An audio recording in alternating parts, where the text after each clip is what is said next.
Everyone, and I mean everyone, has probably felt ugly at some point in their lives. But, want to hear a secret? You are not ugly. Ugliness or beauty is all dependent on your perception. Ever wondered how such a low perception of yourself was even formed in the first place? Well, let's jump right in and do some digging. This is a nightmare. I'm displacing all my organs, recreating my bone structure. Look at all of these options available to me. I can get a six-pack, I can get bigger boobies, I'm pressing tiny little buttons, and all of a sudden I don't look like me anymore. I can't even remember what I look like.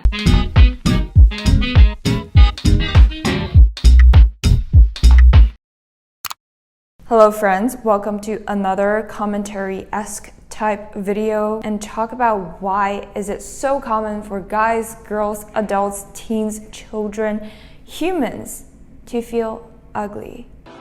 I guess we'll never know. I know. We'll be talking about some toxic trends, filtered illusions, and unrealistic expectations, as well as is there a true definition to beauty? What are some actions you can take to stop these self-deprecating feelings? So why does any of these matter? Well, maybe the fact that your perception of yourself is highly correlated with how you project yourself externally to society, perhaps to the point that it is hindering your ability to thrive or exert your full potential.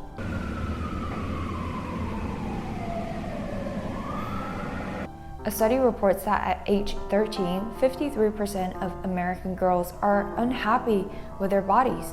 This grows to 78% by the time girls reach 17. When you look at Quora threads, like how does it feel to be an ugly teenager? It is flooded with answers like it feels pretty goddamn terrible, shameful, like a personal failure, a shortcoming you can't make up for. I used to bring myself to tears thinking about how disgustingly hideous I am, like a literal monster. Gross, gross, gross. It feels like hell. It feels sad, depressing, hurtful. The amount of pain in these comments just shows how feeling ugly can be so debilitating. But holy crap, did you know that you are actually in control of how beautiful versus ugly you feel? Before you tell me, no, only genetics can determine that, and maybe plastic surgery. You have actually fallen into the trap of a victimized perception of your self-worth. And to truly understand how this perception was formed in the first place, let's take a look at toxic trends. Oh my gosh, why, what the hell, like, this is the third siren, and I've only been filming for 5 minutes. Toxic trends. When we talk about toxic trends, how can we not mention TikTok? Don't get me wrong, I love TikTok for all its creativity and fun and food videos, but dare I say the powerful black hole algorithm paired with toxic trends is a powerhouse for the birth of insecurity and self-hate, especially for a younger demographic still solidifying their self-perception. There are trends like seeing how symmetrical versus asymmetrical your face is through the inverted filter, and the winners get bragging rights whereas the others who failed this dumb standard feel disappointed to the point that they cry. Don't cry, it's not that bad. Okay, I'll show you. Normal. Oh my god. I stand corrected. Please delete this. Yes, imagine having a weak self-esteem already and trying this so-called beauty trend only to be crushed again. No real idea of what I look like. Why does she look so different from her? Girl, cállate la verga. Güey, mejor no tú cállate porque mira. All of you, cállate, la vera. Not very healthy. I've mentioned this before, but over 47.4% of TikTok users in the US are under 29. When your worldview and view of yourself is still growing at an early age, exposing yourself to these trends can really distort your perception of beauty and self-worth.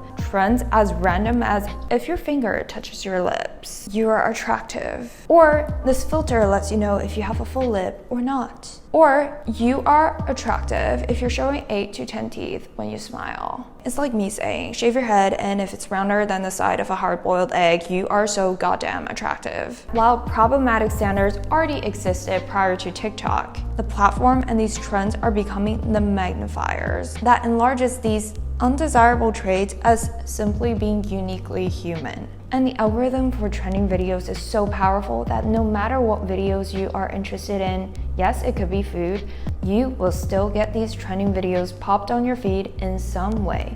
And this was discussed in one of Salem's videos, where TikTok has an intrinsic beauty algorithm that constantly assesses a creator's nose width, forehead inclination, skin smoothness, and health.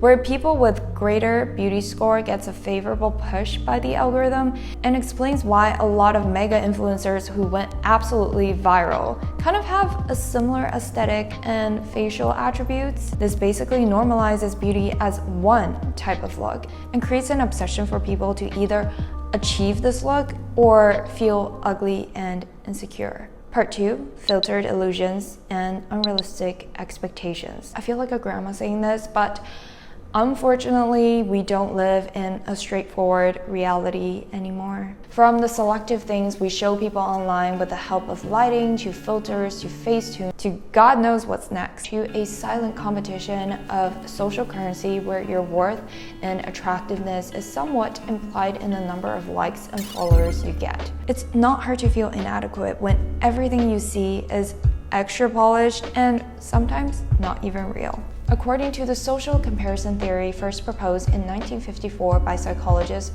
Leon Festinger, people have an innate drive to evaluate themselves, often in comparison to others. It's not rocket science that we form judgments of ourselves based on analyzing the self in comparison to others. For example, you might be the fastest runner in your class since grade school, and that's how you came up with your identity as I am a fast runner. But say you got selected to train for the Olympics and suddenly you're surrounded by athletes who train for years and your speed is dropping to the bottom of the list. You're going to have an identity crisis where you can no longer perceive yourself as a fast runner if you base your self-worth comparatively to the Olympic athletes. Does that mean your speed dropped at all? No. In fact, even if you improve your speed but still lagging behind others, you will still feel inadequate in comparison. This is very similar to our social media landscape these days, except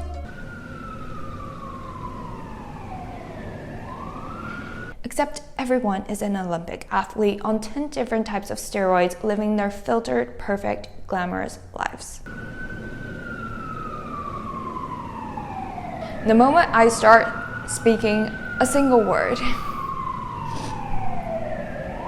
yes, upward social comparison or comparing oneself with someone judged to be better than oneself. For example, by having more wealth on material goods, higher social standing, greater physical attractiveness, can indeed promote inspiration and be associated with positive changes in self-concept, aka the assimilation effect.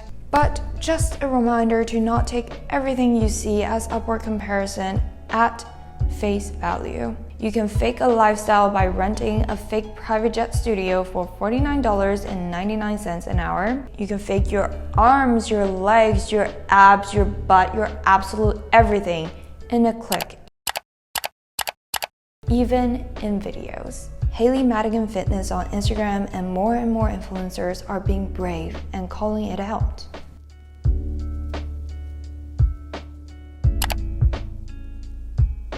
These are the filters that you've seen in your Instagram story. You've probably used them. It's fine. They're sinister. I don't love them, but here we are.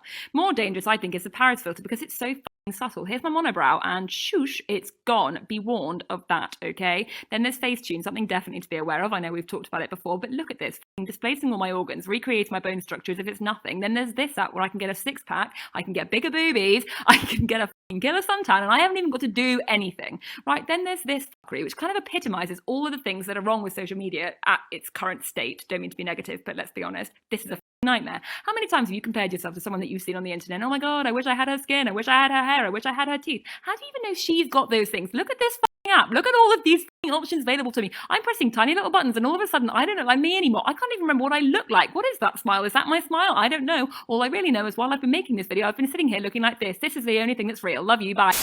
Part 3. Is there a definition of beauty? So in the end, the million-dollar question, what is beauty? And how to heal your self-perception from all the noise going on in social media and toxic trends. First of all, there is no one single definition of beauty.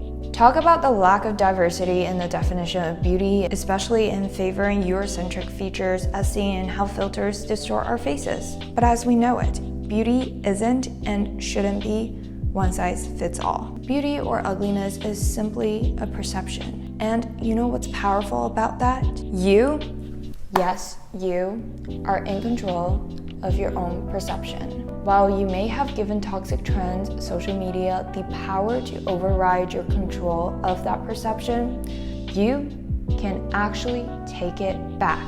The danger is when you call yourself ugly so many times that you believe it might be true.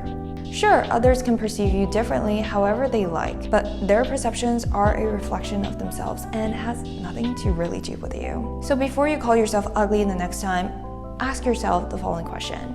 Am I choosing to perceive myself as ugly? Why? And remind yourself that your self-worth isn't determined by the inverted filter, the next hot TikTok trend, or the addicting Instagram and TikTok algorithms. It is by you.